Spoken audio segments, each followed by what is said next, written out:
ఎక్కడైనా ల్యాండ్ పై ఇన్వెస్ట్ చేయాలని అనుకుంటున్నారా? అయితే ఫ్యూచర్ సిటీలో ఇప్పుడే ల్యాండ్ పీస్ పెట్టుకోండి. పూర్తి వివరాలకు మాకు కాల్ చేయండి. నమస్తే రమగారు. నమస్తే జయ. రమగారు, మనము నాయనార్ కథలు కూడా కొన్ని చెప్పుకుంటూ ఉన్నాం. మరి కార్తీక మాసంలో ఉన్నాం కాబట్టి ఏమన్నా నాయనార్ కథలు కూడా చెప్పుకుందాం. Last year, before last year బోల్డ్ అని చెప్పుకున్నాం. అవును, ఈ సంవత్సరం కూడా సంప్రదాయం పోకుండా అంతే. నాయనార్లు అంటే పరమశివ భక్తులు. తమిళనాట సుప్రసిద్ధ భక్తులని నాయనార్లు అంటారు. పరమశివ భక్తుల్ని ప్రత్యేకంగా నాయనార్లు అంటమే మనం తమిళనాట చూస్తాం. 62 మంది చాలా ప్రసిద్ధమైన ప్రగాఢమైన శివభక్తులు. ఇందులో ఒకళ్ళు ప్రాణాలకి తెగించిన వాళ్ళు, ప్రాణాన్ని అర్పించిన వాళ్ళు, రక్తాన్ని అర్పించిన వాళ్ళు భగవంతుడికి. ఎన్నెన్ని గాథలు, ఎంత కష్టాన్నైనా ఓడ్చుకుని శివభక్తిని విడవకుండా ఉండేవాళ్ళు. అతి తీవ్ర భక్తిపరులు. అవును, ఈ నాయనార్ గాథల్లో కొన్ని చిత్రమైనవి, విచిత్రమైన గాథలు కూడా ఉంటాయి. ఇందులో ఇయర్పగై నాయనార్ అని ఒక నాయనార్ గాథ. ఈయన కావేరి పూం అనే పట్టణంలో ఉండేవాళ్ళ. కావేరీ నది పరివాహక ప్రాంతంలో ఉన్న పెద్ద పట్టణం.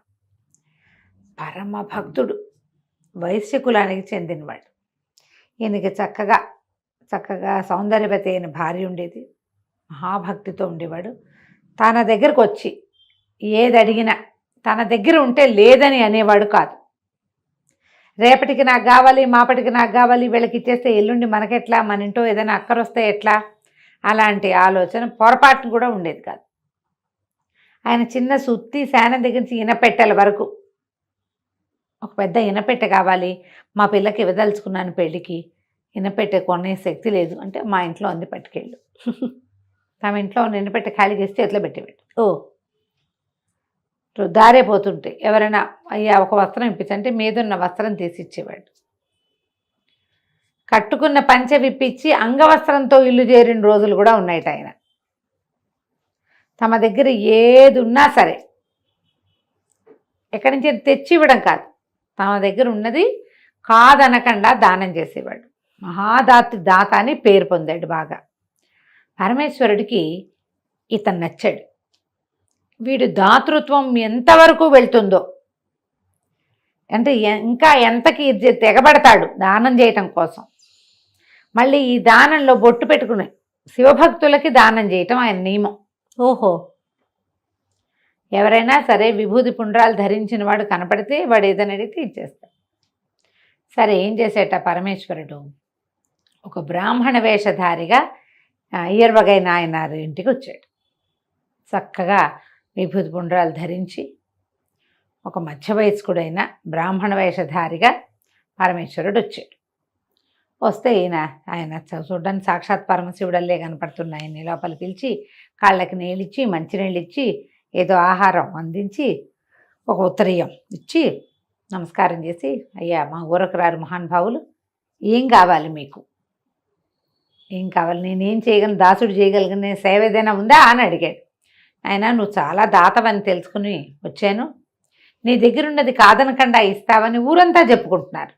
అంటే దానికి ఏం లోటు బాబు, నా దగ్గర ఏది ఉంటే అది, మీకు ఏది కావాలన్నా నేను ఇస్తా, దయచేయండి, మీకు చెప్పండి మీకేం కావాలి, ఇంతదని అంతదని ఆలోచించద్దు, ఇస్తే నాకెట్లాగో అని నాకెలాగో ఆలోచన, మీరు కూడా నాకట్లా ఆలోచించపోకండి, అడగండి ఇస్తానన్నాడు. ఆయన మెల్లిగా ఆలోచించి, నీ భార్యను కోరి వచ్చానయ్యా నేను అన్నాడు. అలాగే అవశ్యం స్వామి, తీసుకెళ్ళండి అన్నాడు. ఏర్పగైన ఆయనారు తన భార్యని ఇచ్చేయడానికి ఆలోచించల, అలాగే అన్నాడు. అక్కడి నుంచి లేచి లోపలికి వెళ్ళి భార్యకి చెప్పాడు. అమ్మాయి, ఒక ఆయన వచ్చాడు, శివభక్తుడు, విభూతి పుండ్రాలు ధరించి సాక్షాత్తు శివమయుడుగా కనపడుతున్నాడు. మరి ఆయన నిన్ను కోరి వచ్చాటమ్మా, నేను ఆయనకి అప్పచెప్తానని మాట ఇచ్చాను అనేసరికి ఆవిడ నిశ్చేష్టంగా అయిపోయింది. ఏమిటిది, ఏం జరుగుతోంది?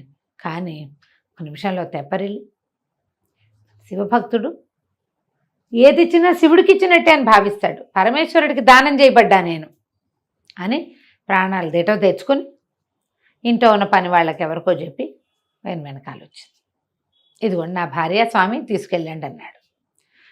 ఇంతలో ఏమైంది, ఈ వెనకాల పెరట్లో ఈ కథ అంతా విన్న పని మనిషి పరిగెత్తుకుంటూ వెళ్ళిపోయి ఆ సందులో, ఇప్పుడు అప్పట్లో ఏంటంటే కులాల వారీగా ఇళ్ళు ఉండేవి కదా, పక్క ఇళ్లలో ఉన్న వీళ్ళ పెద్దనాన్న పెద్దండ్రి పిల్లలకి వాళ్ళకి ఆవిడ పుట్టింటికి కబురు చేసేసి వీళ్ళు అవి ఇవి చదువుకుని వాకిలకు మంది దిగేసరికి ఆయన చుట్టాలు వచ్చి పడ్డారు. ఆయన చుట్టాలు రాలా, ఆవిడ చుట్టాలు వచ్చారు. ఇదేం అప్రదిష్ట? ఎవడో దారిపోయే బ్రాహ్మడికి భార్యను దానం చేయటం ఏమిటి? వల్ల కాదని అరిచి కేకలు పెట్టారు. మాణాకర్రలు తీసుకొచ్చారు కుర్రకారంతా కొంతమంది. ఈయన ఏమైనా సరే ఒప్పుకోలే. దానం అంటే నా దగ్గర ఏది ఉందో అది నేను దానం చేస్తాను. భార్య నాది, నాకు దత్తమైంది, నాకు దానం చేయబడిన వస్తువు, ఇస్తానంతే అనేసరికి చుట్టాలంతా అరిచి కేకలు పెట్టారు. కానీ ఈయన అన్నాడు, అయ్యా మీరు బయలుదేరండి అని బ్రాహ్మణ్ణి పంపించబోయాడు. బ్రాహ్మణుడు భయం వేస్తున్న వాడిలాగా పెట్టాడు మొహం. భయంగా ఉంది, ఒకవేళ నేను ఊరు దాటే లోపల వీళ్ళంతా నా మీద పడతారేమో నీ చుట్టాలు అనగానే ఆయన అన్నాడు, ఓ బాణాకర్ర తీసుకుని పదండి బాబు, నేను మిమ్మల్ని దింపొస్తాను, మీరు ఏ ఊరు వెళ్ళాలో ఆ ఊరు నేను మీ వెనకాలే వస్తానని బ్రాహ్మడు ఈ ఏర్పగైన ఆయన భార్య ఆ వెనకాల బాణాకర్ర పుచ్చుకుని వీరభద్ర అవతారంలాగా కనపడుతున్న ఈ ఏర్పగైన ఆయన కూడా బయలుదేరారు. బయలుదేరేసరికి బాగా నడిచి వెళ్తుంటే వీళ్ళు ఈవిడ చుట్టాలు ఉన్నారుగా, వాళ్ళు ఊళ్ళో ఉన్న కొంతమంది క్షత్రియుల్ని పోగేసుకుని ఇది చాలా అన్యాయం, స్త్రీని దానం చేయటం ఏమిటి, కన్య తండ్రిది, ఆయన కన్నాడు, ఆయన దానం చేసి ఉత్తమ సద్గతులు పొందాడు, ఇప్పుడు ఆమెని భర్త ఇంకొకళ్ళ దానం చేస్తే అది వ్యభిచారం అయిపోతుంది, దానం అవ్వదు, అది ఇట్లా చేయకూడదు, ఈ కులం తప్పటం ఏమిటి, పద్ధతి ఏమిటి, స్త్రీని దానం చేయటం ఏమిటి అని అరిచి కేకలు పెట్టుకుంటూ ఒక పెద్ద సమూహంతో వచ్చి పడ్డారు.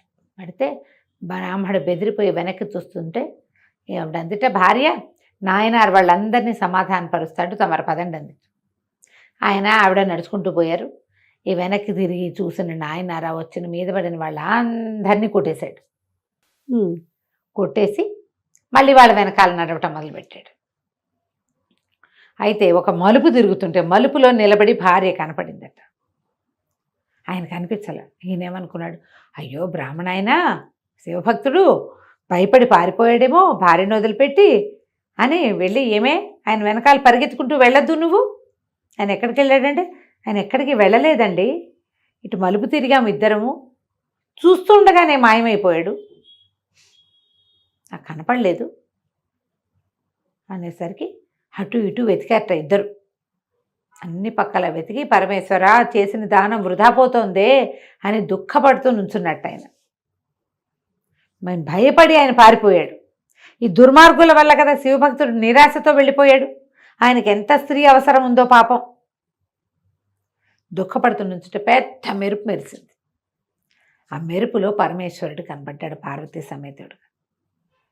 భార్యను కూడా దానం చేయగలిగేవాడే ఎవడైనా లోకంలో ఉన్నాడంటే అది కేవలం నాయనార్ వల్లే అవుతుంది అని చెప్పి వీళ్ళిద్దరికీ సద్యో మోక్షాన్ని ఇచ్చాడట. ఆయన దానం చేశాడు, ఈవిడ ఒప్పుకుందిగా. చూడండి, భర్తకు తగ్గ భార్య, పతివ్రత కాబట్టి ఆవిడ ఒప్పుకుంది. వాళ్ళిద్దరికీ వెంటనే సాయుజ్యముక్తిని ప్రసాదించాడు. వాళ్ళ శరీరాలు దొరకలేదు అక్కడ. దూరం నుంచి మెరుపులు మెరుస్తూ ఉన్నది మాత్రం ఈ కింద పడిపోయినగా చుట్టాలు వీళ్ళలో చాలామంది చూశారు. మెరుపులు మెరిసినాయి. దానం తీసుకున్న బ్రాహ్మడు కనపడలేదు. ఎక్కడైతే వీళ్ళు నుంచుని మొదట వాళ్ళకి కనపడ్డారో అక్కడ పచ్చగా బోలెడని మొక్కలు పుట్టినట దారిలో. అది చూసి ఆశ్చర్యపోయారు.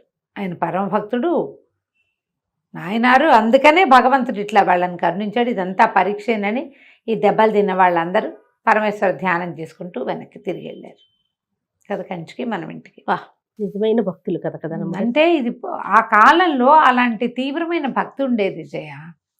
మనకి ఇది వింతగానే అనిపిస్తుంది. ఇది 12 దానం చేయటం ఏంటి అనిపిస్తుంది. 12-14 శతాబ్దాల్లోనే జరిగిందట ఇది. నమస్తే. నమస్తే జయ.